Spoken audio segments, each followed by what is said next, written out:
दोस्त खोसा साहब ने हमें ज्वाइन किया है, साबिक वज़ीर आला पंजाब पाकिस्तान पीपल्स पार्टी के रहनुमा हैं। दोस्त खोसा साहब, अभी तक जो कुछ हो चुका है पंजाब से आप बिल्कुल बाखबर होंगे, खुद आप इस वक्त सियासत में भरपूर तरीके से हैं। आप समझते हैं कि ये जो बुनियाद अभी तो रख दी गई इलेक्शंस की, अब स्क्रूटनी के अमल में हम आ रहे हैं, पहले कागजात नामजदगी जमा कराने का मामला था, उसमें इलेक्शन कमीशन के अपने खुतूत सामने आ गए हैं। ये किस तरह के इलेक्शंस होने जा रहे हैं?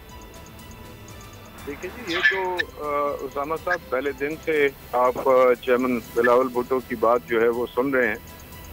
उन्होंने पहले दिन से ही इस चीज़ को हाईलाइट किया, एक तो लाडला प्लस और उसके बाद जो फेवरेटिज्म और जो लेवल प्लेइंग फील्ड के हवाले से उन्होंने अपने खदशात उठाए, बरकरार हैं उसी तरह से।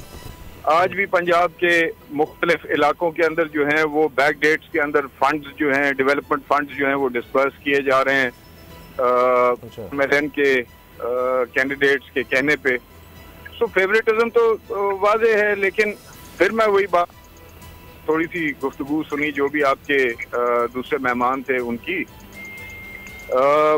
कबूलियत जो है वो तो शायद किसी शख्सियत की हो गई हो, लेकिन मकबूलियत उसकी नहीं है और उसका नतीजा वो लोग इलेक्शंस में उठाएंगे, आप देख लीजिएगा। लेकिन ये जी सर, लेकिन ये भी कहा जाता है कि शायद पीपल्स पार्टी फिर भी साथ देगी बाद में, जो भी हुआ, जो भी सेटअप आया उसमें हो सकता है दोबारा इकट्ठे हों। सर देखें, बात की है, उसमें क्या नताइज निकलते हैं। मुमकिन है कि नून शायद इस पोजीशन में हो कि उनको हमारी सपोर्ट करनी पड़ जाए, हम इस पोजीशन में हो कि शायद हमें दीगरान की सपोर्ट लेनी पड़ जाए।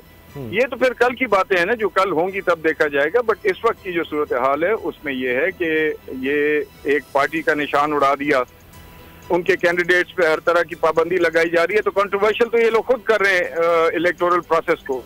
आने देते, लेट द पीपल डिसाइड कि कौन उनके लिए बेहतर है और कौन नहीं। ठीक, सब्सक्राइब करें और बेल दबाएं ताकि कोई खबर रह न जाए।